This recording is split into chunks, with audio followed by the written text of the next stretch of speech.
As liniment oil, all-in-one solution para sa muscle pain at maging ang skin itchiness. Kaya subukan na ang Calabo Plus Liniment Oil para goodbye aray, hello, sarap! Calabo Plus Liniment Oil, mabibili na sa inyong mga suking butika. RPN Radio Philippines Network Radyo Ronda DXKS Surigao Member, kapisanan ng mga broadcaster ng Pilipinas.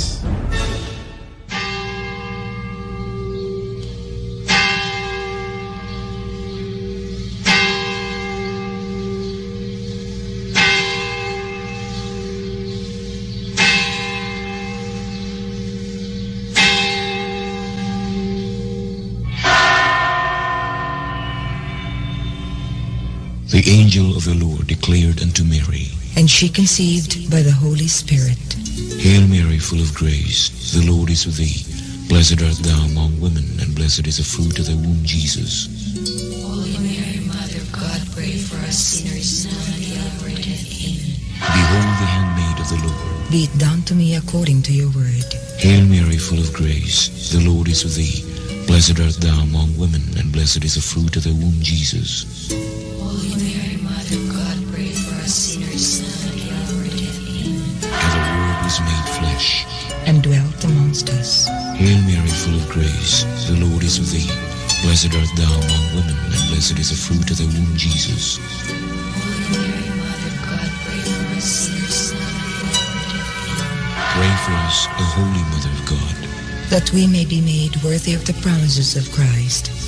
Pour forth, we beseech you, O Lord, your grace into our hearts, that we, to whom the incarnation of Christ, your Son, was made known by the message of an angel, may by his passion and cross be brought to the glory of his resurrection, through the same Christ our Lord.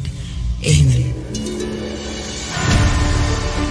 Kini ang simbiyanan sa RPN Radio Philippines Network DXKS DXKS 1080 ang inyong Radio Ronda 5,000 watts nagsimbiya sa ikatulong andana sa UFCO Lim Building, Borromeo Street, Dakbayan sa Surigao. RPN Radio Philippines Network DXKS 1080 ang inyong Radio Ronda. House of Representatives will begin the canvassing of votes for President and Vice President tomorrow. Both chambers resume sessions today and pass resolutions to convene Congress as the National Board of Canvassers.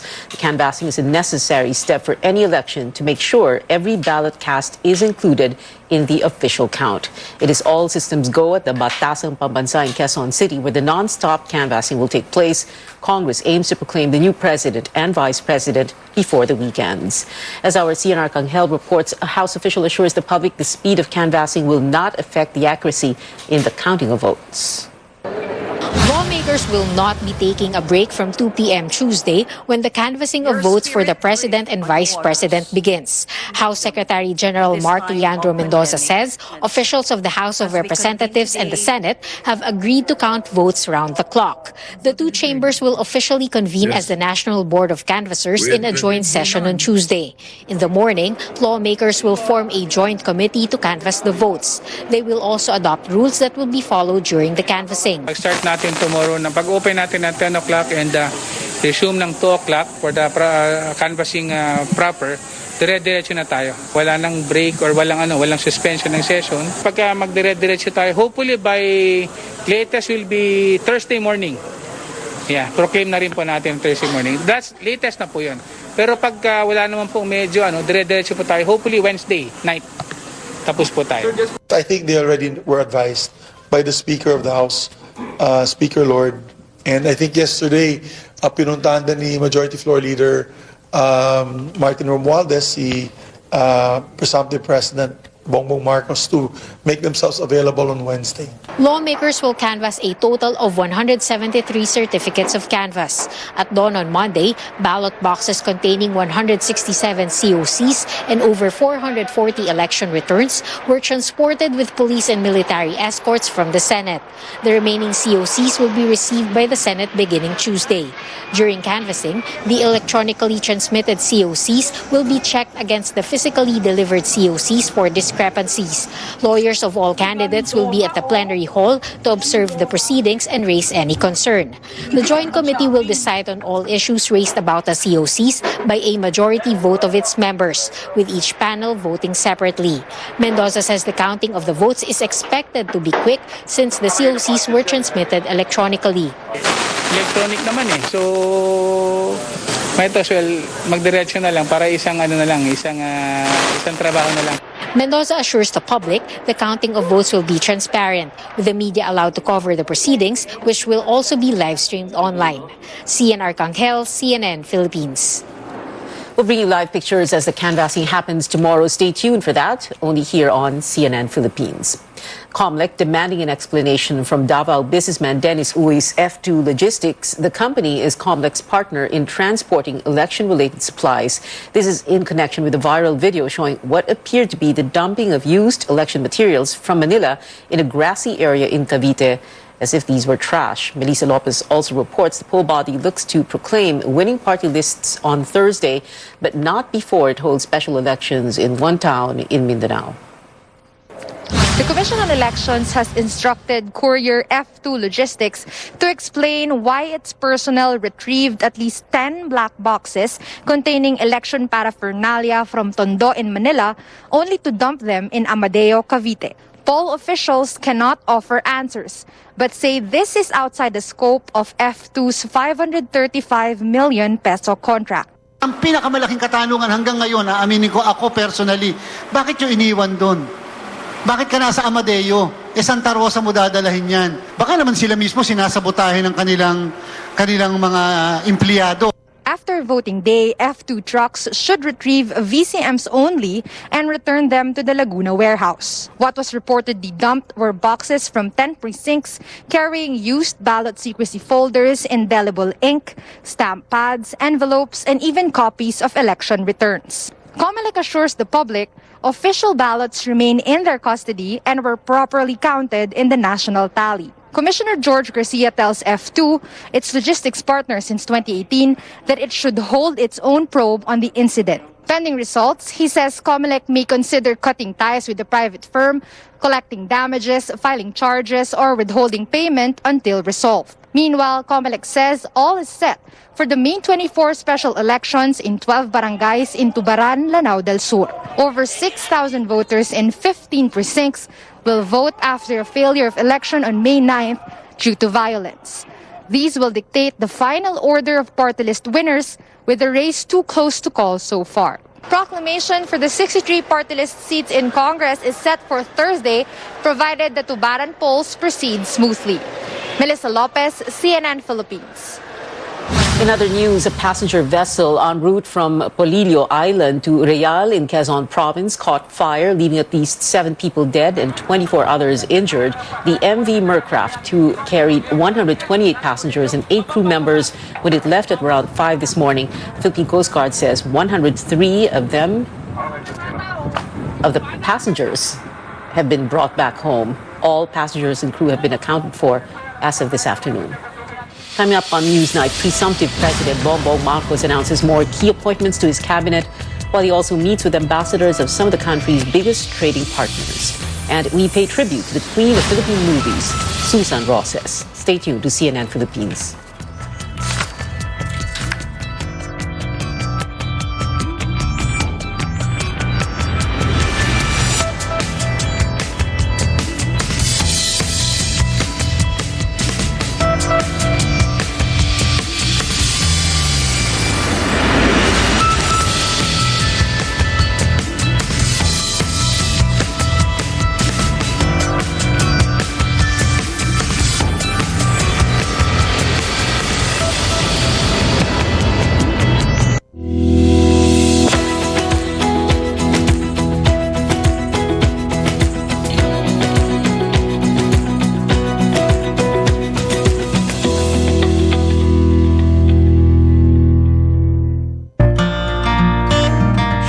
pandemic, serving others is the best. Sa pagtutulungan, patuloy ang ating laban sa buhay. Kaya dapat always healthy. With proper diet, exercise, and MX3 coffee mix to ignite my day.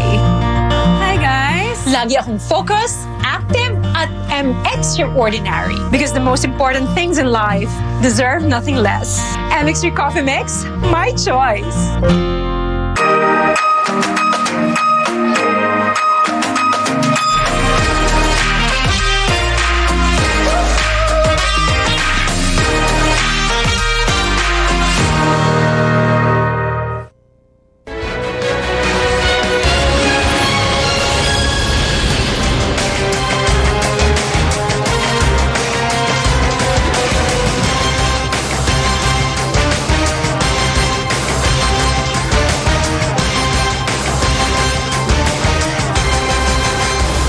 Welcome back. Presumptive President Bongbong Marcos identifies more people who will make up his incoming cabinet. Marcos also bared what he and top diplomats discussed during their courtesy visit. Tristan Odalo joins us live for more details. Tristan, let's start with Marcos's picks for cabinet members. Cavite 7th District Representative Boying Remulla has accepted the offer to be the next Justice Secretary. The lawmaker said he did not ask nor apply for the job, but he couldn't say no to the offer of presumptive President Bongbong Marcos. In a media briefing, Marcos enumerated some of the reasons why Remulla is capable of being the next Justice Secretary. He has a great many years of experience in government, number one, and what many people do not know is that he's actually a very, very good lawyer, and so I think he will fit very nicely into the DOJ. I really work hard. I am devoted to my duties. Kaya it doesn't take much naman. When you are told by the president, it's understood already. Apart from Remulla, Marcos's spokesperson and lawyer Vic Rodriguez also accepted the offer to be the next executive secretary. Marcos also announced his offer to Bienvenido Laguesma as labor chief, Susan Toots Ople as the head of the newly created Migrant Workers Department, and Arsenio Balisacan as NEDA secretary. The three have accepted the nomination according to Rodriguez. Marcos says he will reveal more members of his economic team in the coming days. The presumptive president says their focus for now is the canvassing and proclamation. Back to you, Pia. Tristan, 3 ambassadors and a charge d'affaires paying a courtesy call on Marcos in his headquarters. What was discussed? Yeah, it's more of cooperation between the Philippines, Japan, South Korea, India, and the United States. Marcos said experts from South Korea would check on the feasibility of reopening the Bataan nuclear power plant. For India, he's looking at partnerships in the fields of agriculture, manufacturing of generic drugs, and microfinancing. The meeting with the United States centered on climate change, trade, economic recovery, and security in the region. Marcos also cited the need to redefine the visiting forces agreement with Washington. The presumptive president has yet to name his Foreign Affairs Secretary. Back to you, Pia. Tristan Odalo there reporting. Well, what happens to the vacant seat Boying Remulla leaves behind at the lower house now that he has accepted Marcos's offer to become Justice Secretary? The COMELEC says it can either assign a so-called caretaker for Cavite's 7th District Representative or hold special elections. You have to give up one and then accept the other. Halimbawa sa district na yan, gagastos at gagastos ka rin. Kulang ang mga 50 million. Sayang din yung 50 million. Pero since magsisimula pa lang ang term, kung ano't ano man, magpatawag ang Kongreso, the COMELEC is so prepared to conduct the special election. Remulla ran for re-election unopposed as representative of Cavite's 7th District in the May polls. COMELEC says he is not covered by the one-year ban prohibiting candidates from cabinet appointments because he did not lose. So what are Remulla's plans and priorities once he becomes Justice Secretary? I spoke to him earlier for tomorrow's episode of Politics as Usual. Let's listen in on his agenda. I didn't apply to be secretary, kasi first of all, I really ran to be a member of the House. And I was expecting to become the majority leader of the House. That's already an arrangement that was being worked out with the presumptive speaker. But actually, 2 or 3 days after the elections, I was called by the president-elect to his home. And we had a conversation where he told me that he wanted me to serve as his Justice Secretary. And Pia, as a lawyer, I can tell you it's every lawyer's dream to attain the rank or status, but it's not the point. The point is really to be able to help the government run things. Probably my leadership style might be compatible with the leadership style of the president.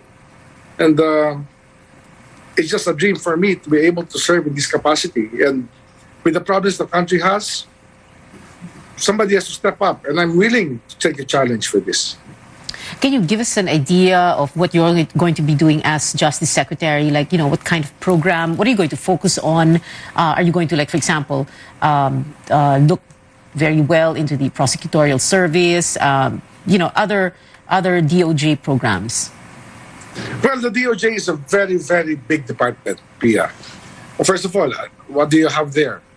You have the Land Registration Commission. We have the National Bureau of Investigation, Bureau of Corrections and Criminology, and so many other offices. I mean, name it, the DOJ participates in every government activity. So there's so much to do. And the most important thing probably is the rate of prosecution, acquittal and conviction that is happening right now, where there are jails, when we talk about overcrowded jails, it's because of the slow pace of justice. So probably it's about time that we audit one thing that the first things we can do is to audit all of the detention prisoners to see if they're allowed, they can be freed already, to decongest the jails, and for those that have to be prosecuted to work double time. In the immediate aftermath of the election, napag-uusapan kasi yung, for example, if BBM were to push his unity theme, his unity campaign theme beyond the campaign and moving forward, that would there be that possibility of the new Marcos administration looking into, for example, the cases against Laila de Lima, who was, and very clearly anyway, was a very severe critic of BBM himself? Well, that would be part of the continuity of the job that I will have. Alam mo naman, Pia, is about institutional continuity. Catch the full interview tomorrow on Politics as usual at 8:30 in the evening, only here on CNN Philippines.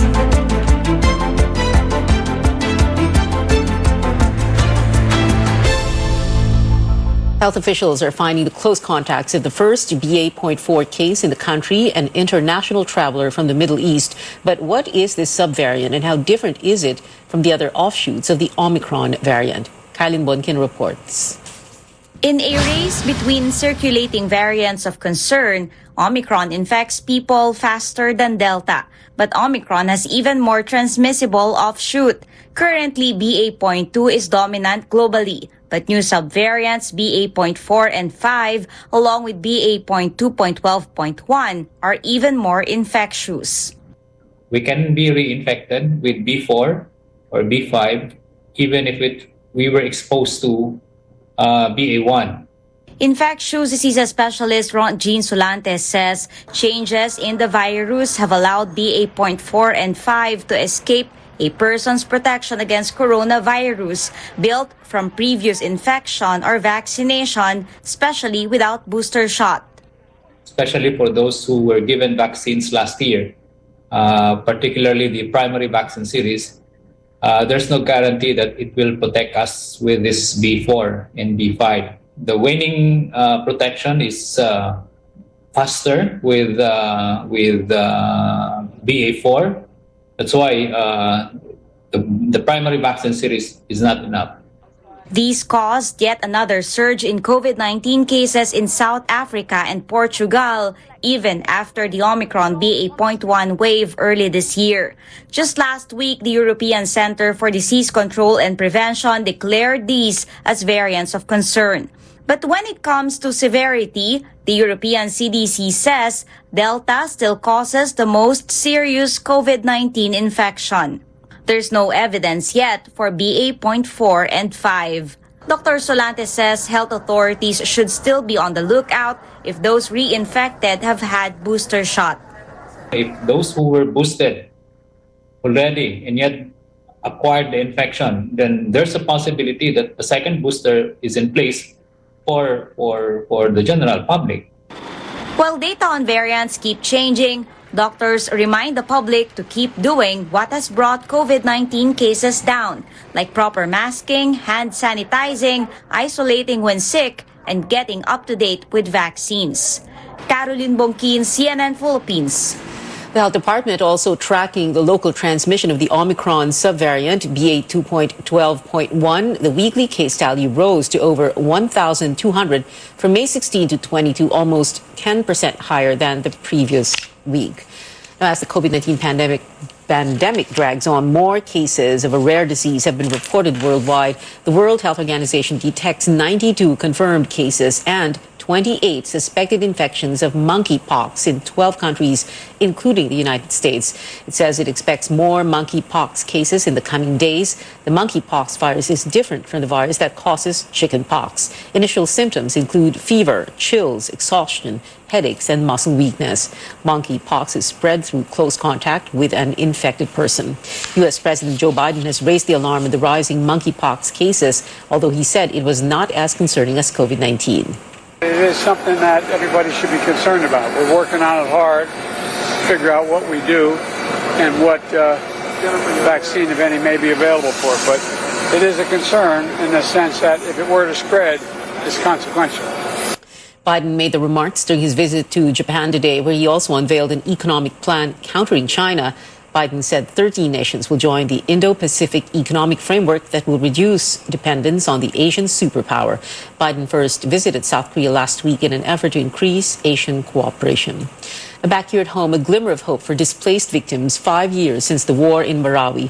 Maranao leaders hailed the passage of a law that will help them recover properties they lost. But as George Quiles reports, residents are no longer expecting too much.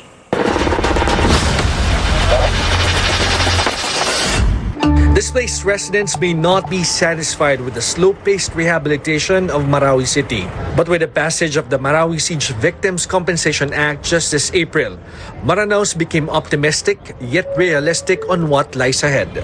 Regardless of the amount, the Compensation Act is a recognition that we are victims, but we are not expecting na ang maibabalik sa amin is yung nawala sa amin. The law aims to give monetary compensation to displaced residents of the Islamic City through the 9-member Compensation Board. Task Force Bangon Marawi Chairperson and Housing Secretary Eduardo Del Rosario says he will ask President Rodrigo Duterte to appoint the composition of the board so that they may start the ball rolling. We also network with the city government so that they can help us in getting the names of recommendings for the composition of the 9-member compensation board. I think 4 will be coming from the Lanao del Sur province or from the city, and the other 5 will come from the other areas. All right, sir. So that it will be a balanced composition based on their expertise and competence. The clock is ticking as President Duterte will step down in more than a month.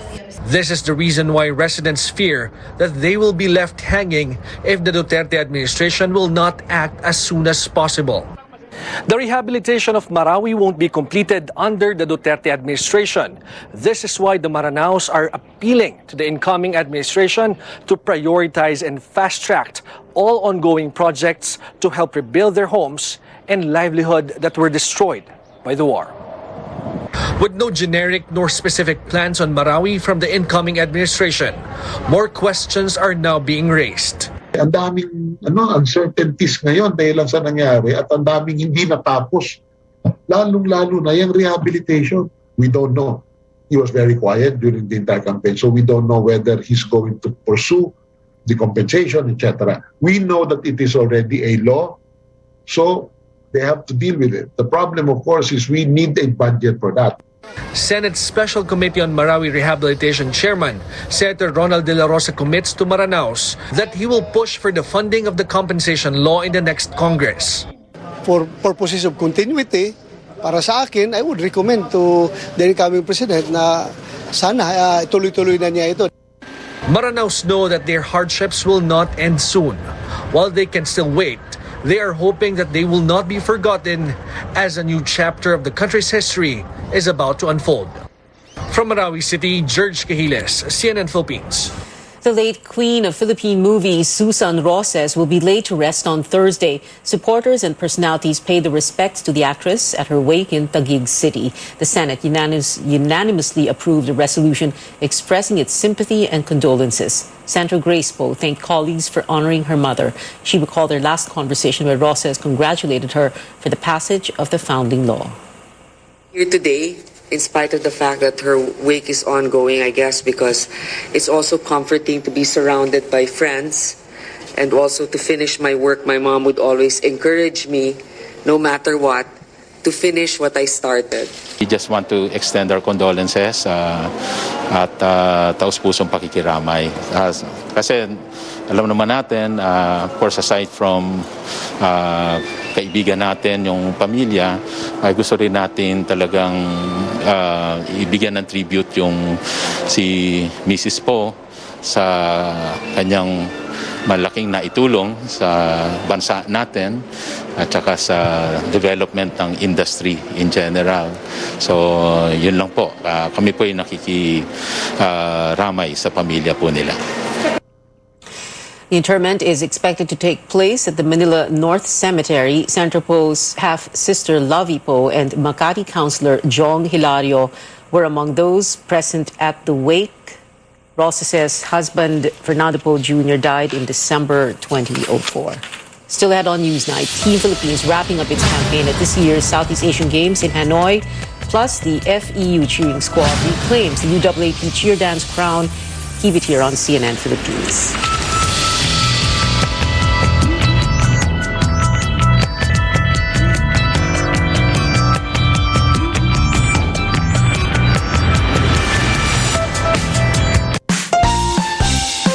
Fried chicken? Timplang happy. Tocino? Timplang magandang gising. Inasal? Ito, medyo timplang umuusok. Galit-galitan. Spicy? Timplang hot na hot. With easy-to-cook Magnolia Chicken Timplados. Iba't ibang sarap ng chicken, kaya. Ikaw, anong Magnolia Chicken Timplados mo? Iba't ibang easy chicken sarap. Land Bank has always believed that in this country, we have to dream big. And so we learned to build something out of nothing. Improving the quality of life for our people. So that we can keep in step with a brave new world and make our big dreams come true.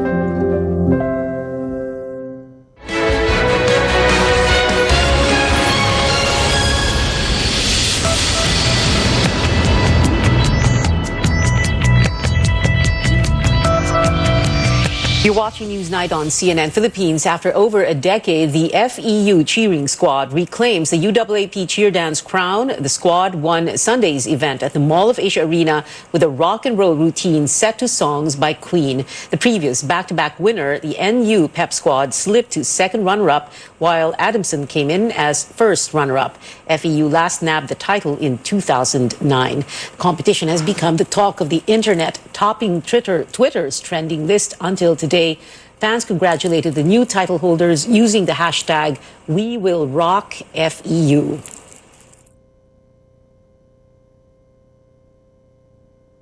While some netizens say the NU's pink and green scarves may have been a show of support for presidential and vice presidential candidates Leni Robredo and Kiko Pangilinan, the tandem's colors are pink and green. Some UP fans expressed disappointment. They tweeted the squad should have made a political or impactful message with their routine, which was K-pop themed this year. UP notably used past performances to champion gender equality and support student athletes. Other posts commended all three podium finishers, FEU, Adamson, and NU, for their dazzling performances. The schools have dominated the past three cheer dance competitions, consistently placing at least third since 2018. Now, moving on to the NCAA, the Letran Knights are back-to-back champions. The team defeated the Mapua Cardinals 75-65 in Game 2 of the finals yesterday. MVP and Rookie of the Year Renz Abando led Letran with 14 points and 12 rebounds. And over in Vietnam, Team Philippines ending its Southeast Asian Games campaign at 4th place overall. That is with 226 medals, 52 gold, 70 silver, and 104 bronzes. Host country Vietnam topped the regional meet with 446 medals under its belt. Thailand and Indonesia were at 2nd and 3rd place, respectively. But before the Philippines capped off its run, the boxing team scored 3 gold medals, courtesy of Olympian Yumir Marshall, Ian Clark Bautista, and Rogen Ladon. The Gilas women also bagged gold despite finishing with a 4-1 record identical to Indonesia. The Philippines holds the head-to-head advantage after beating Indonesia in their last matchup last May 16. But in men's basketball, Indonesia dethroned Gilas Pilipinas for the title, winning the final game 85-81. Gilas settled for silver, marking the first time in 33 years that the team is not taking gold.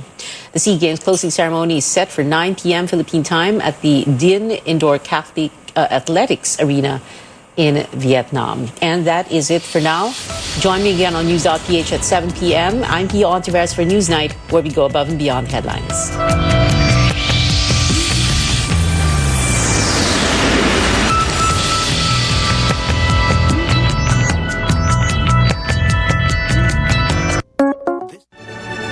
RPN Radio Philippines Network, Radyo Ronda DXKS Surigao, member kapisanan ng mga broadcaster ng Pilipinas.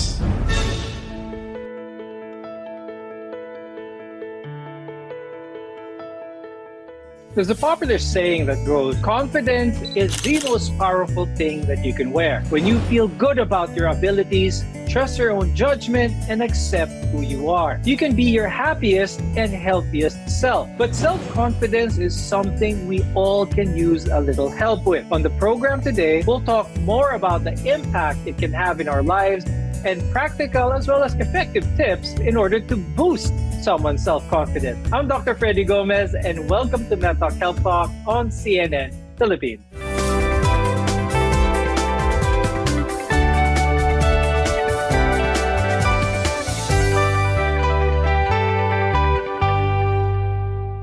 Our guests are here today to give us some practical tips.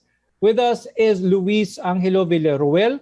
He's a psychologist at Kitsugi Sai and Dementia Society of the Philippines. Also with us is Matt Doming, who is a psychologist and life coach from M Psych Services. Self-confidence can significantly improve someone's life, but it's not to be confused with that of arrogance. I'll start the discussion with Luis.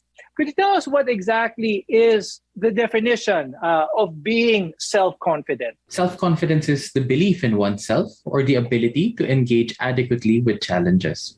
Appropriate self-confidence requires a realistic sense of feeling secure in one's capabilities. We all need some help in developing this because actually self-confidence is not something we're born with innately. It's something that we develop for ourselves, and it's something that's highly connected with self-esteem, which is the valuation of our own worth. Now, Luis, let's talk about what goes on in the body of someone physiologically, the brain chemicals involved whenever someone has that good self-confidence. Could you talk a little bit more about that? Self-confidence is related mostly to two neurotransmitters, namely dopamine and serotonin. So, as we know, serotonin is the happy hormone. And studies show that high serotonin activity is positively correlated with less anxiety and more confidence. So it's more about how serotonin actually boosts and gives us a greater feeling of confidence. For dopamine, this is more to feel more pleasure. Coach Matt, when it comes to self-confidence, how exactly can having self-confidence improve someone? It involves about being true to yourself. Being honest with what you feel, how your attitude in life. No, it has something to do with knowing your strengths and weaknesses. So in that case, you know where you are good at and where you are not good at. So kumbaga, it's both knowing your talents and skills and at the same time your personal limitation. It may be often overlap, self-confidence and self-esteem. Pareho lang ba itong dalawa, or is there a difference between self-esteem and self-confidence? They are really very much interrelated. And I really think that self-confidence is the effect of how we value ourselves, which is in that case called self-esteem. Self-confidence is believe sa sarili. Like you're confident that you can do this thing or cannot do this thing. But self-esteem has something to do with how much you value yourself. Do you see yourself in a high value or low value? And it has something to do with different experiences that we had in our life. So the better self-esteem, the higher your self-esteem, mataas ang pagpapahalaga sa sarili, then it follows that your self-confidence is also high. What about the lack thereof? How does this negatively impact not just relationship, society, but also the mental well-being of someone? Those kasi that have low self-confidence typically believe they can't do things. They believe that they're always going to make mistakes, and they define themselves by those mistakes and their flaws. They believe that they have little or no control over the situation, and this causes them to have all sorts of problems. The thing is, this low self-confidence could be coming from insecurities that they might have that they are not able to deal with on their own. And it could cause a myriad of problems physically and psychologically. So for example, the first problem that they could be experiencing is oversleeping. Because tayo naman, pagka na-overwhelmed tayo, di ba? Minsan natutulog na lang tayo para we get to rest and rejuvenate. However, worst case scenario for someone with low confidence is baka mag-spiral sila in a way na, sige, matutulog muna ako. Then pagising, they still believe that they can't handle the task, pero may madadagdag na task ulit. And then matutulog and repeat, and it gets harder and harder for them to break that cycle. Is it possible that someone has gone through most of their life with having low self-confidence pero hindi nila actually nare-realize ito? There is one thing that we are really bad at, no? For most of us, and that is knowing ourselves. And sometimes we are not even familiar about the things that we need to improve in ourselves, which includes having low self-confidence. And when we talk about having low self-confidence, it has something to do with our experiences in life, especially when we were kids, when we were growing up. Maybe we had experiences with people criticizing us more than praising us, or maybe for some people hindi talaga na experience yung ma-praise yung lagi na lang silang napupuna. And at some point they live through life, nakasanayan nila na I'm shy, I don't really interact with people that well, I don't believe in myself. And for some of them, they think that that's normal. And we know for sure that we are alive, we can still develop ourselves. And we need to develop ourselves. That's why we have, therapy, we have life coaching and all those things to improve ourselves. But of course, for some people, they are not aware that these things really needs improvement. Now, a lack of self-confidence brings about negativity as well as doubt, and this can impact our physical health. More on this when we return. We're your partner in healthcare. You're watching MedTalk Health Talk.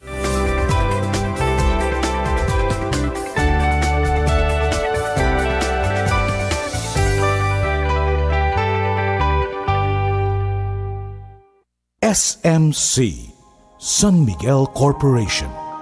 Bisag unsang industriya ang sudlan niini, tinguha sa SMC ang pag-uswag o paglambo sa mga Pilipino. Karon, gikan sa SMC, aniya na ang SMC Davao Cement. SMC Davao Cement, gama sa Davao para sa Mindanao.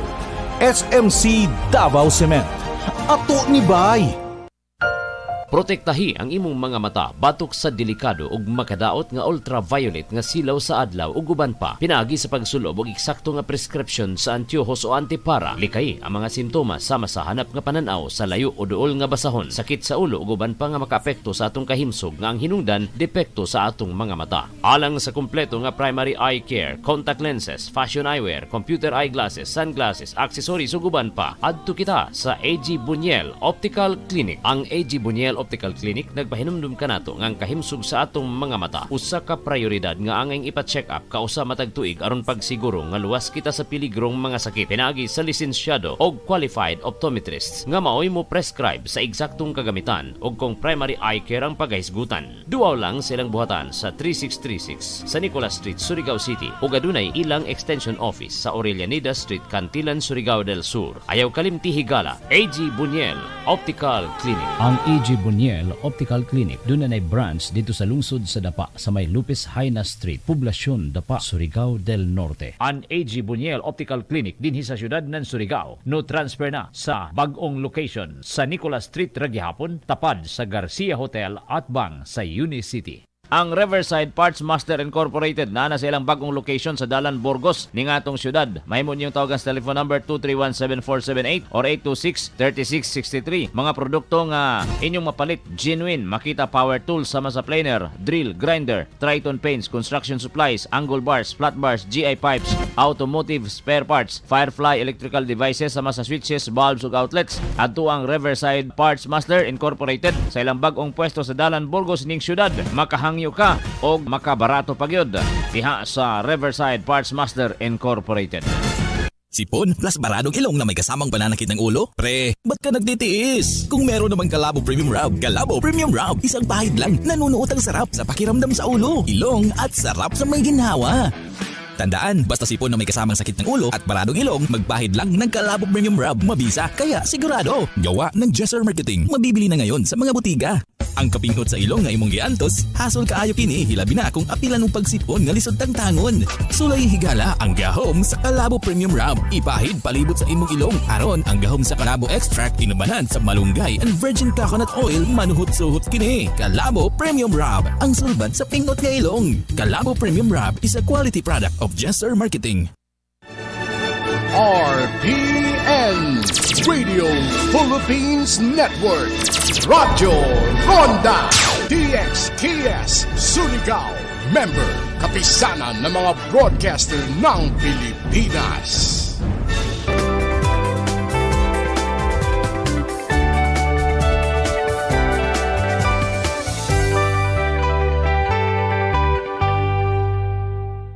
I'm Dr. Freddy Gomez, and welcome back to MedTalk Health Talk on CNN Philippines, where caring is our calling. Now, today we're talking about practical and effective ways to improve our self-confidence and why it's very important to do so. Now, many people do struggle with low self-confidence. Luis, when do we know that low self-confidence is a cause for concern? And what are some of the mental illnesses that may arise? It can go unnoticed to that person kasi because they've kind of built a life now, especially when you've reached adulthood na, you've kind of developed all these coping mechanisms, all of these strategies to try to continue to live your life without necessarily dealing with those insecurities. So sometimes in relationships, it could come out, no? It could become a dependent nature because those with low self-confidence don't really value yung sa sarili nila, no? Low self-confidence and low self-esteem. They don't value their own worth. They don't value themselves. So they have to look for someone to attach to, and that could cause them to be dependent to that partner. No? Sometimes this also bleeds into the lack of self-care, no? Not establishing boundaries for oneself. Yung parating nag-yes lang ng yes dahil kasi natatakot sila na if they reject a friend or if they say no to someone, baka hindi na sila aayain ulit and they'll be left alone, which is what they don't want to be, no? Because they cannot, they have this difficulty of being alone. In our everyday life, we come across challenges and obstacles. And even if we take them on confidently, we may fail at those things. Now, failure is a part of life, but it can affect our mental state. Coach Matt, when it comes to dealing with failure, dealing with situations, how could we manage situations like this and still remain confident? If we remain realistic, mistakes and failures are part of success. And most likely, having true self-confidence, no? Ang sabi natin kanina, it's not just about knowing about your strengths. It's also knowing about your personal limitations. That human as we are not perfect. We are really bound to commit mistakes. And in order for us to really develop self-confidence, true self-confidence, we need to acknowledge those personal limitations. And ang pinakauna dyan is tanggapin natin na tao lang tayo, nagkakamali. What's your advice for people who are really having a hard time accepting failure? Not just failure, but rejection, for that matter, Coach Matt. It would be very extremely difficult for some, especially kapag merong mga social anxiety, no? Especially kapag merong mga mental disorders. That would really be very hard. And it's not just as easy as telling them, just tanggapin mo na yan at bumangon ka na, no? Just move on. And it's really hard. Sometimes it would be helpful to grieve on the process. Like, for example, you fail in a board exam. It's not easy, especially if your family is expecting too much of you. Sometimes you need to grieve, you need to cry over it. No, if you have a friend, if may mga kaibigan kang handang makinig sa'yo, tell them about how hurtful that experience was, no? And because grieving about the negative experiences in our life, especially those that really pull down our self-confidence, will really help, because it would be, it would release the negative emotions connected to those situations. And if negative emotions is not there, it would be easier for us to be rational. Luis, what can you say about that advice? We have to identify our emotions and be rational. But what about those whenever they feel that trigger? Sort of, kumbaga, shut down ang pinag-uusapan doon, where all form of reason is lost. What kind of tips can you give the loved ones of people like that, or even that person themselves? So whether that be family, that be friends, a significant other, basta social support niya, what they can mostly that they can only do at some points kasi is to continuously offer their support. Most of the time kasi nire-reject na ng tao outright. Siguro for the first few times, yung offering of the support, pero that constant presence kasi can be reassuring to the individual who's going through all of these things, no? Now, for the person themselves, when they start to feel like they're spiraling na out of control, ang suggestion talaga dyan is to try to do some grounding exercises, no? Grounding yourself in reality, grounding yourself in your senses, grounding yourself in realistic things. Kasi yun yung thing, pagka nagiging anxious ka na because you have low self-confidence or because you're spiraling out of control, you need something to anchor you down. So one thing that you can do is just write down whatever it is that you're thinking of, what you're feeling, and how you're acting at that moment. Another technique that they could do other than journaling, if they really feel like they're out of control, we can actually call it yung mammalian dive reflex. So kahit just splashing water on your face and really with cold water to slow down your heart rate, to slow down your thoughts, to slow down everything about you muna, so you can get to that more relaxed position. And then you can count things with your 5 senses. So for example, 5 things that you can see around the room. What are their properties that you can see? Things that you can smell, things that you can hear, things that you can touch, and maybe even taste. Once you try to activate these 5 senses, kasi it helps you ground yourself into real things, no? Not just whatever's running wild in your head. What are the effective ways to boost your self-confidence? More on this when we return. Your health is our mission here on MedTalk Health Talk. We'll be right back.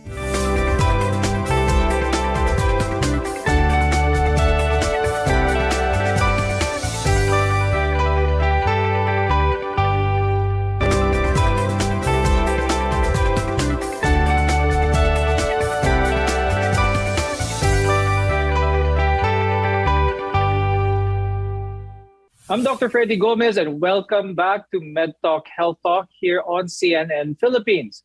You can do so much with the proper self-confidence, but building it takes practice. For one, it's hard to feel good about yourself if you're abusing your body. Coach Matt, what are some self-care tips to improve our self-confidence? Eat healthy, sleep well, take care of your body, because sometimes promoting those things that can improve our self-confidence, such as good health, good appearance, then most likely it can also be a additional factor to boost your self-confidence. There are also things that you can do mentally. And number one is to help yourself accept those things that you don't really like in you. Maybe physically, there are a lot of social standards about beauty na sometimes hindi pasok yung ating katawan. Sometimes we are insecure about our skin, insecure about our face and all. But nonetheless, it's really important to accept what we have. Kasi again, confidence is accepting your strengths, what's good in you, and those things that you think are not socially acceptable in you. How can someone realize from low self-confidence, naging overconfident naman nila. What are some of the detriments to this? There is a thin line between true confidence and overconfidence, ano? Now, pag ang pinaka number one indicator diyan, you know someone na apparently is confident pero just overconfident is kapag hindi nila alam yung mga personal limitations nila. No? So kumbaga, parang sa sobrang taas ng pag-value nila sa sarili, hindi na nakikita na yung ibang tao may halaga din. Kaya natatapakan yung ibang tao. Like say for example, sa conversation, because you think that you are more superior, then you have all the strengths and all the other people are inferior to you, di masosolo mo yung conversation. So kumbaga, that would end up detrimental to you as well kasi hindi magkakaroon ng proper communication, lalayo ang mga tao sa iyo. Or for example, sa trabaho, like sinosolo mo lahat ng spotlight na hindi mo na nabibigyan ng proper opportunities yung colleagues mo or sometimes natatapakan mo na rin yung boss mo, then most likely that would create conflict and that would create some bad effects in your career. Luis, when it comes to trying to boost someone's self-confidence, one of the things that is done quite frequently, people are aware it or not, is that they compare themselves with others. Yun yung nagiging basis nila. What can you say about this, Luis? People comparing themselves with others. It actually stems from a sense of inferiority. So those with overconfidence kasi, they try to overcompensate naman that inferiority by trying to create a mask in order to control the environment around them because they feel like their own insecurity or their own inferiority is so hard to overcome, they would rather change the world around them than rather change themselves kasi. No? So, yun nga, it comes from a sense of superiority rather than success. We have what we call kasi striving for success and striving for superiority. And those with overconfidence, that's why they have this tendency to compare themselves to others because they cannot compare it to themselves, to their previous selves, because they don't really see themselves as a worthy standard to base themselves on. No? So, actually, in that sense kasi, both low self-confidence and overconfidence stem from the exact same thing, from that inferiority. And those with overconfidence kasi feel the need that they have to prove themselves kasi to themselves and to everyone else. Malaking factor ba that someone surround themselves with positive people? If we surround ourselves with people na supportive, at the same time nakikita yung tunay nating halaga, like you go into a working environment that your talent is being appreciated, like your family is seeing your potential, then that would really be a great factor na mag-boost ng self-confidence mo. Pero of course, kailangan din maging realistic sometimes. No? So supporting the person's talent and abilities only if deserved naman talaga niya. No, kasi kapag sinosobrahan din natin ang pagpipraise na hindi natin pinapakita yung personal limitations ng tao, doon papasok yung tinatawag nating overconfidence na pinag-uusapan natin. No, kaya ang advice ko sa iba, no, this is my advice to some of my clients during therapy, na why not try to change your environment? Just try to change and maybe let's see if there is an effect. Kasi sometimes getting out from that environment na nag-pull down ng self-confidence mo in the first place might really help because the environment again is a significant factor. Thank you very much, psychologist Luis Villaruel and life coach Matt Doming for being with us today. We appreciate your time and your insights very much. I'm Dr. Freddy Gomez and we'll see you again next time.